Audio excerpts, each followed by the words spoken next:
오늘 저는 우리가 봉독한 사도행전 10장 24절부터 35절 말씀을 통해서 예배의 축복을 경험하라, 이와 같은 제목으로 함께 은혜를 나누기를 원합니다. 교회의 가장 핵심적인 기능은 바로 예배입니다.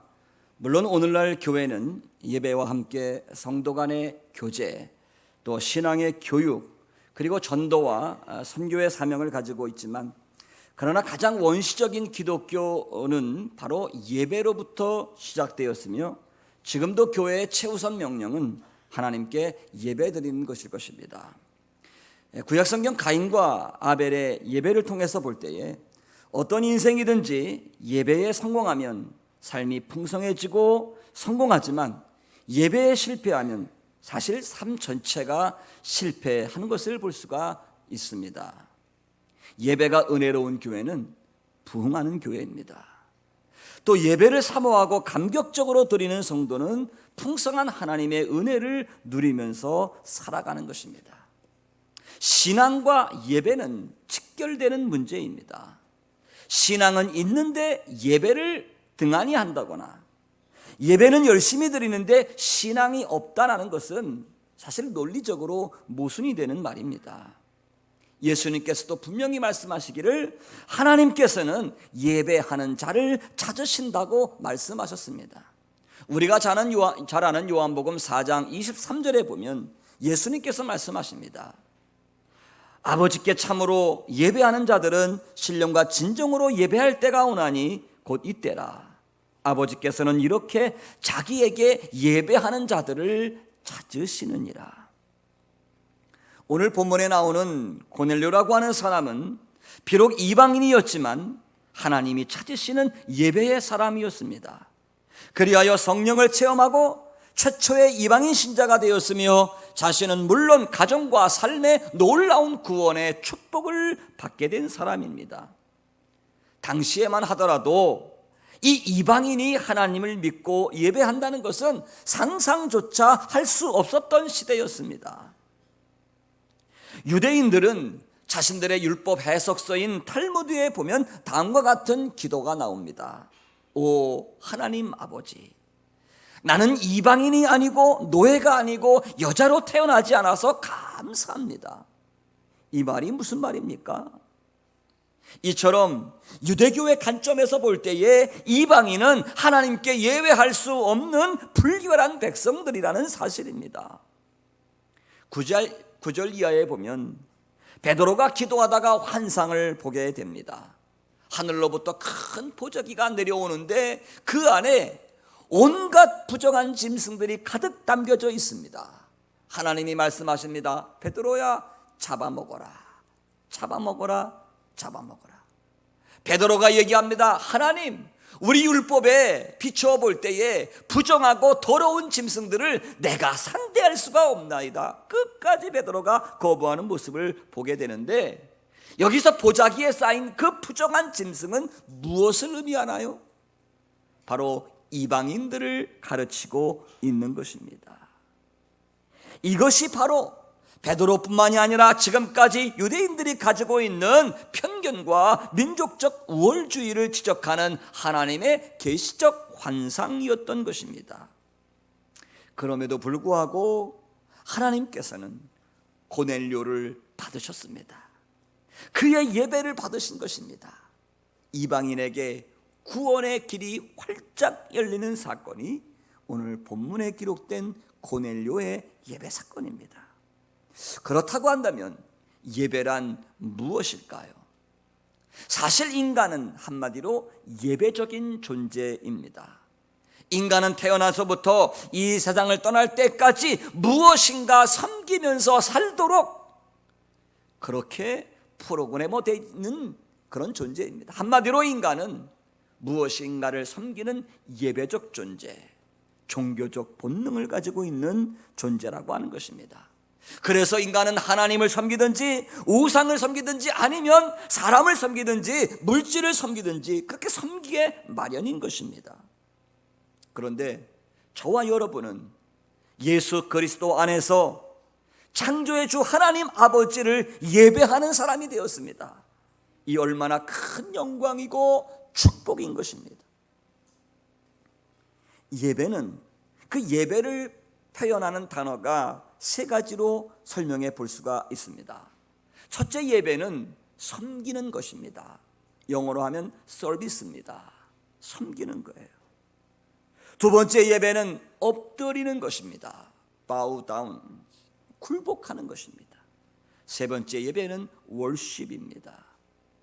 최고의 가치, worth와 ship, 즉 최고의 가치를 두는 것입니다. 그래서 유명한 신학자요 종교 철학자인 안셀름이라고 하는 사람은 바로 하나님 이상의 가치 있는 분은 우리가 생각할 수 없다고 말했던 것입니다. 자, 그렇습니다. 예배라고 하는 것은 하나님께다가 최고의 가치를 두고 그분 앞에 굴복하고 그분을 섬기는 것이 바로 예배라는 것입니다. 그렇다고 한다면 오늘 성경에 고넬료가 드렸던 예배는 어떤 예배였습니까? 하나님께서 받으시는 참된 예배는 어떤 예배일까요? 오늘 저는 세 가지의 교훈을 여러분들과 함께 나누기를 원합니다. 첫째, 하나님께서 받으시는 예배는 먼저 하나님께서 기억하시는 사람이 되어야 된다는 것입니다. 하나님이 기억하는 사람이 되어야 그 예배가 하나님께 상달된다는 것입니다. 오늘 30절 이하에 보면 그런 말씀이 기록되어져 있습니다.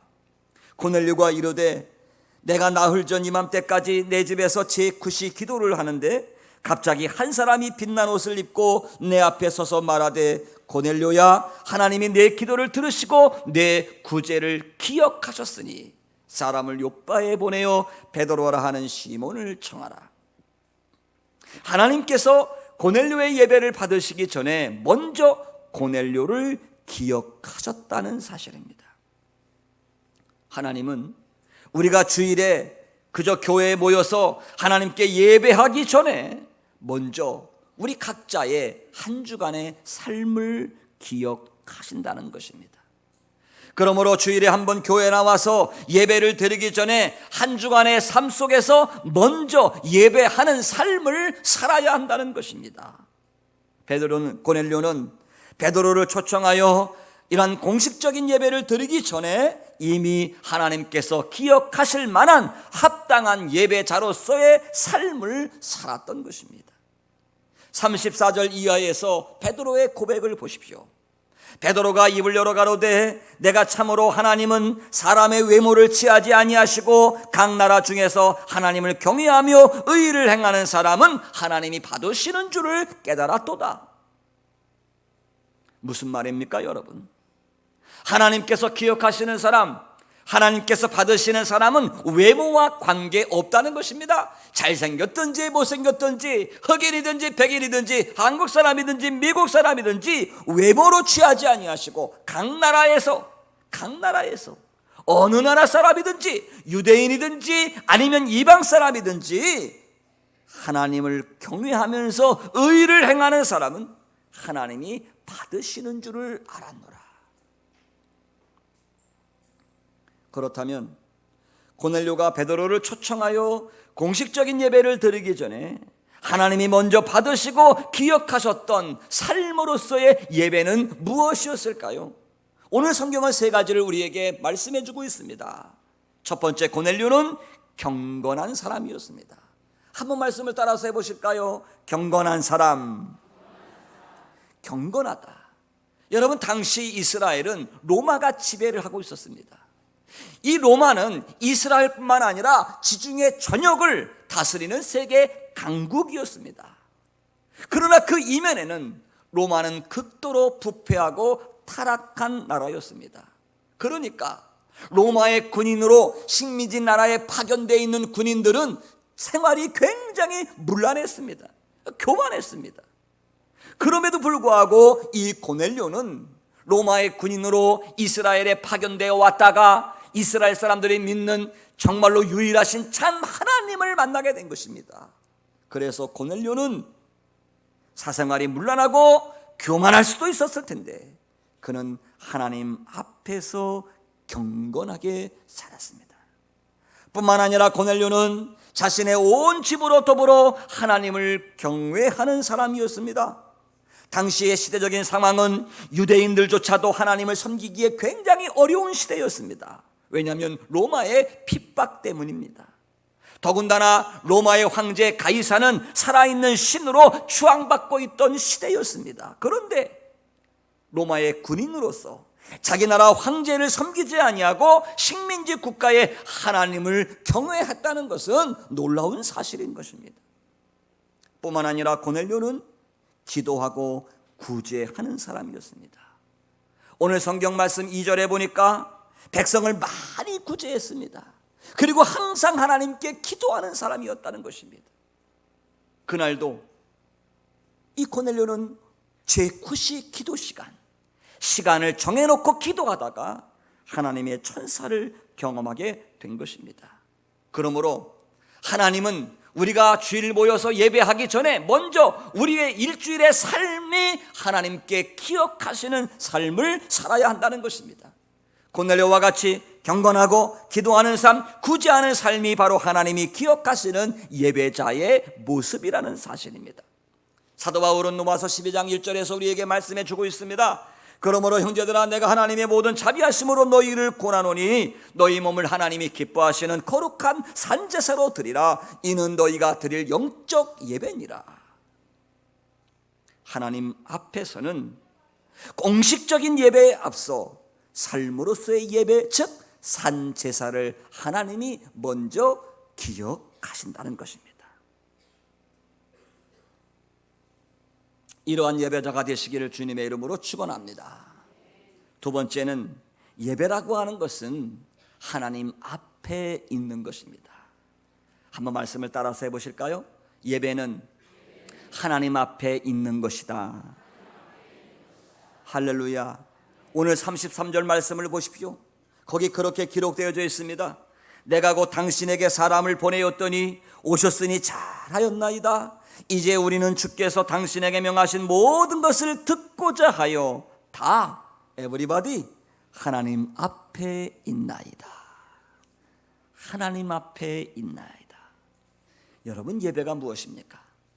예배를 한마디로 말하면 하나님과의 만남입니다. 예배는 하나님을 만나는 것입니다. 하나님을 만나서 그분의 임재 앞에 서 있는 것, 이것이 예배입니다. 그 장소가 어디에 있든지 관계없이 우리가 하나님의 임재를 경험할 때에는 바로 그것이 예배가 이루어지는 것입니다.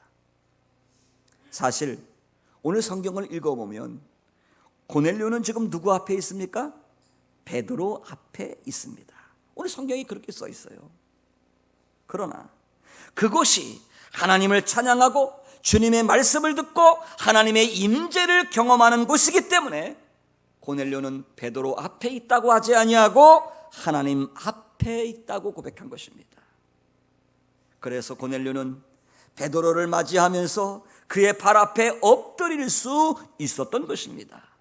상식적으로 볼 때에 베드로와 고넬료는 만날 수 없는 사람입니다. 당시 고넬료는 이스라엘의 식민 통치하고 있는 로마의 군대 장교입니다. 고넬료는 가이사라의 치안대장이었고 총독의 친위대장이었습니다. 반면에 베드로는 식민 지배를 당하고 있는 나라의 시골에서 물고기를 잡던 어부 출신의 사람이었습니다.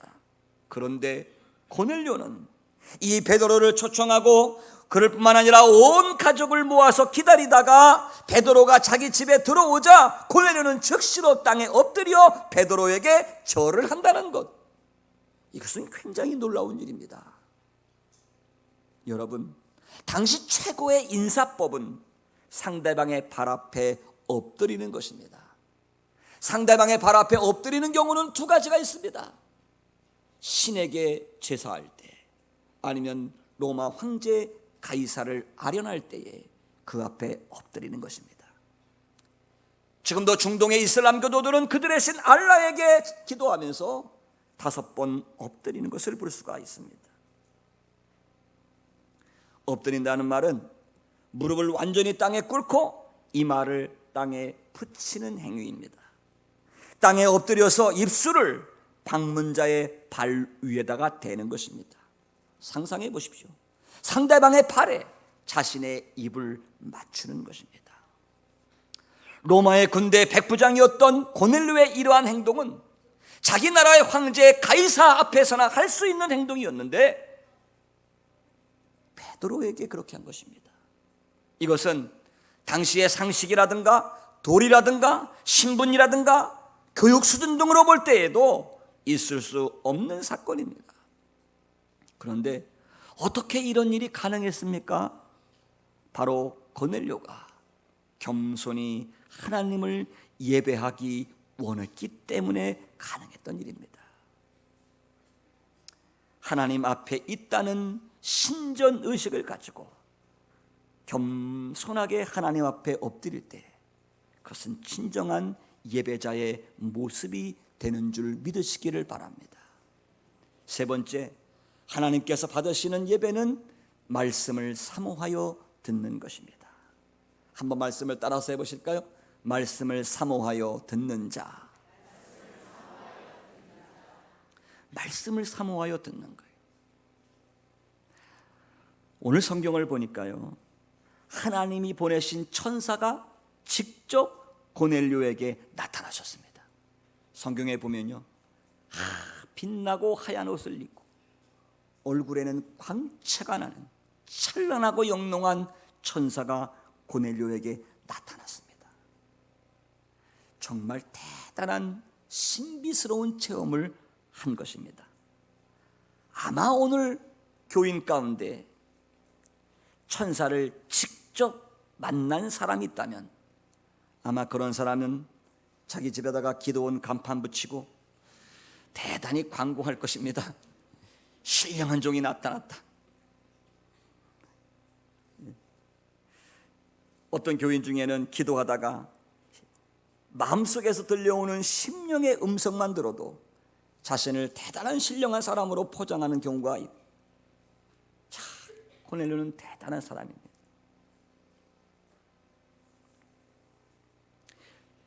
교인들이 목회자가 제일 무서울 때가 있습니다. 언제인지 아십니까? 목사가 세미나 갔다 올 때예요. 무슨 얘기인지 아세요? 목사들이 세미나를 잘 다니는데 저도 가끔 갑니다만 목사님이 가정교회 세미나 갔다 오면 그 다음 주부터 교회가 가정교회로 바뀌려고 그러고 목사님이 크로스웨이 세미나 갔다 오면 교회 크로스웨이 하자고 난리죠. 목사님이 G12 갔다 오면 교회가 자꾸 바뀌는 거예요. 그러니까 교인들이 목사님이 세미나 간다 그러면 두려운 거예요. 어떻게 또 교회가 이게 바뀔까? 그런데 목사님이 교인들이 무서운 경우가 있습니다. 언제 무서운 줄 아십니까? 권사님이 기도원 간다고 그러면 무서워요. 갔다 와서 천사를 만났다, 신령한 음성을 들었다, 그래가지고 이 문제를 일으키는 거예요. 그러니까 목회자들이, 우리 교회는 안 그래요. 그러니까 제가 하는 얘기입니다만은 우리 교회는 정말 성숙한 교회지만 그런 교회가 있다더라. 예. 여러분 오늘 보십시오. 이 고넬료에게 나타난 천사가 뭐라고 얘기합니까? 베드로를 초청하라는 것입니다. 베드로를 불러다가 말씀을 들으라는 것입니다. 왜요? 베드로가 무슨 대단한 인물이기 때문입니까? 아닙니다. 우리와 똑같이 허물 많은 사람입니다. 하지만 하나님께서는 부족한 사람들을 들어서 말씀을 증거하도록 하셨습니다. 그러므로 우리가 어떠한 신비스러운 신앙의 체험을 하더라도 겸손하게 말씀을 들어야 올바른 신앙생활을 할 수 있다는 것입니다. 왜요? 말씀은 구원의 능력입니다. 삶을 유지하는 생명의 능력입니다. 축복된 삶의 원천이기 때문인 것입니다. 고넬료는 참으로 말씀을 사모하는 사람이었습니다. 천사의 지시를 받은 고넬료는 사도 베드로를 초청하기 위하여 군인답게 즉시 순종하여 경건한 사람 3사람을 요빠로 보냅니다. 가이사랴에서 베드로가 머물고 있는 요빠까지는 적어도 51km가 되는 거리입니다. 뜨겁고 무더운 중동의 날씨에 걸어서 그 거리를 여행한다는 것은 결코 쉬운 일이 아니었을 것입니다. 그런데 베드로가 고넬료의 집에 도착해 보니 고넬료는 일가와 친구들을 다 모아놓고 기다리고 있습니다. 뿐만 아니라 베드로가 자기 집에 들어오자 고넬료는 땅에 엎드려 베드로에게 절을 했습니다.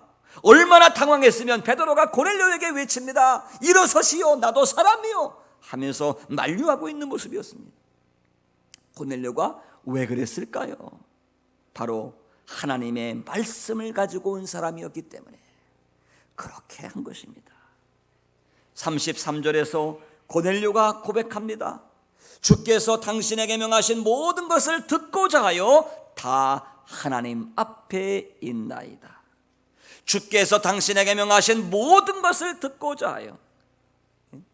Now we are here to listen to everything. 모든 것을 다 들으려고. everything 다 듣는 거예요. 그냥 다 듣는 거예요. 이 말이 무슨 말일까요? 모든 것이라고 하는 말은 나의 귀에 좋은 말씀뿐만 아니라 나를 칭찬해주고 나를 격려해주고 나를 위로해주고 나의 감정을 자극하는 뭉클한 그러한 이야기, 그런 말씀뿐만 아니라 나에게 도전이 되고 책망이 되는 말씀이라 할지라도 들어야 유익하기 때문에 베드로를 통하여 들려주는 모든 말씀을 사모하여 겸손하게 모였다는 말입니다. 사실 설교는 의사의 진단과 같습니다.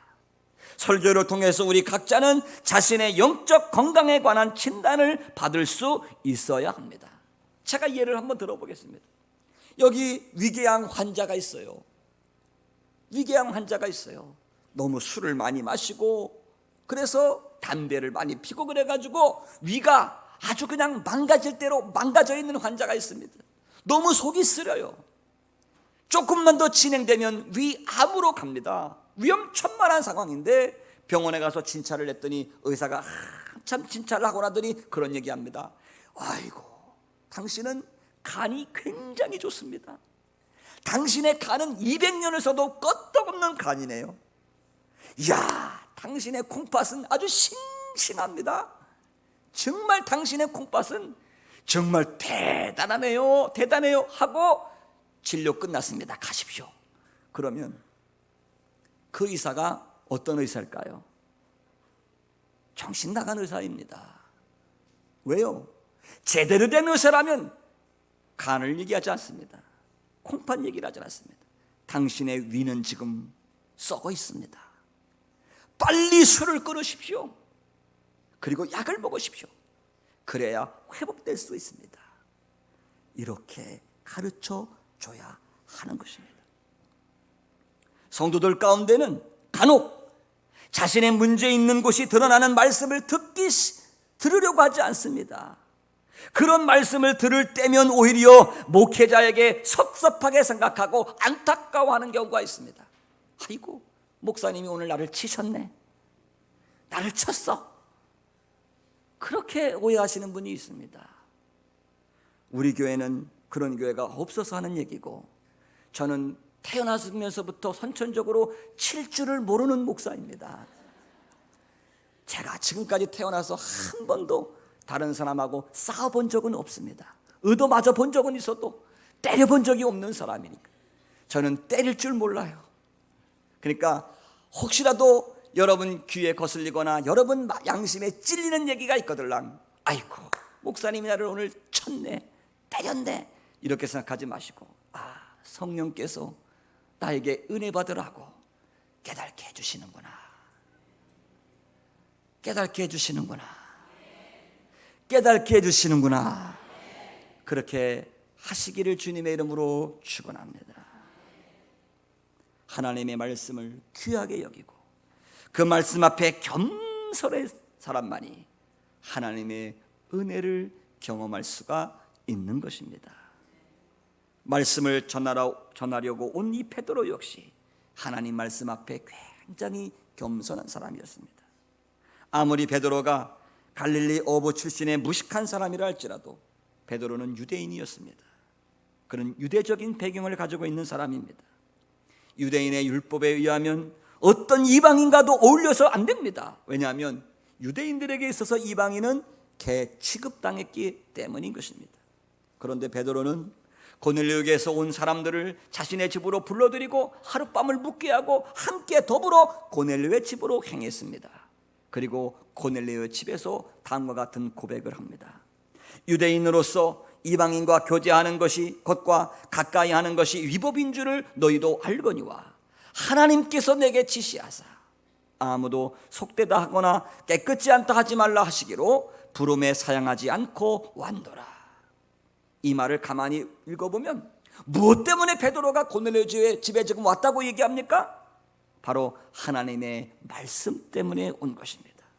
이처럼 전하는 자나 듣는 자가 모두 하나님의 말씀 앞에서 겸손할 때에 은혜로운 예배가 된다는 것입니다. 말씀을 전하는 사람도 굉장히 중요합니다. 그러나 우리가 어떠한 마음으로 말씀을 듣느냐 하는 것은 더욱 중요한 것입니다. 비록 오늘날과 같이 목회자들의 인격과 도덕적인 문제로 목회자의 신뢰가 땅에 떨어져 가고 있는 시대라 할지라도 우리가 설교를 들을 때 사람의 말로 받지 아니하고 하나님의 말씀으로 듣는다면 이것은 여러분들에게 큰 은혜가 될 줄로 믿습니다. 예수님께서는 말씀을 듣는 사람들의 마음의 상태를 네 가지로 분류하여 설명을 했습니다. 마태복음 13장에 길가밭이 있습니다. 돌짝밭이 있습니다. 가시떨기밭이 있습니다. 그리고 옥토밭이 있습니다. 비록 씨를 뿌리는 자가 유능하지 못한다 할지라도 마음의 밭이 좋으면 열매를 맺게 됩니다. 그러나 아무리 좋은 씨를 뿌린다 할지라도 내 심령의 밭이 돌짝밭이 되고 길가밭이 되면은 결국 하나님의 말씀이 내 마음에 떨어져 풍성한 결실을 할 수가 없게 되는 것입니다. 구약성경 사무엘상 15장 22절 말씀에도 사무엘이 가로되 여호와께서 번제와 다른 제사를 그 목소리 순종하는 것을 좋아하심같이 좋아하시겠나이까? 순종이 제사보다 낫고 듣는 것이 수양의 기름보다 낫습니다. 하나님의 말씀을 잘 듣는 것이 하나님께 금송아지를 잡아서 드리는 것보다 하나님은 더 기뻐하신다는 사실입니다. 그러므로 강대상에서 하나님의 말씀이 선포될 때 우리 각자가 그 말씀의 파장을 붙들어야 될 줄로 믿습니다. 오늘도 부족한 광 목사를 통해서 하나님의 말씀이 선포될 때에 이 선포되는 하나님의 말씀의 파장을 여러분의 것으로 붙들어야 될 줄로 믿습니다. 쉽게 얘기하면 설교 가운데서 나에게 향하시는 하나님의 말씀을 들어야 된다는 것입니다. 각자에게 어떠한 특별한 감동이 있든지 찔림이 되는 설교는 사실 하나님의 음성일 수가 있습니다. 그 말씀을 붙드십시오. 노트하든지 간증을 하든지 되새김질을 하든지 그리고 삶 속에서 순종하고 적용한다면 하나님의 풍성한 은혜를 여러분들이 경험하게 될 줄로 믿습니다. 사랑하는 성도 여러분, 여러분의 삶의 중심을 하나님께 예배하는 것에 두십시오. 예배를 위하여 한 주간을 기대하며 사십시오. 예배를 기쁜 마음으로 준비하고 하나님 앞에서 사모함으로 말씀을 듣고 순종하십시오. 예배를 통하여 하나님과 동행하며 여러분의 삶에 풍성한 축복이 가득하기를 예수님의 이름으로 간절히 축원합니다. 기도하겠습니다.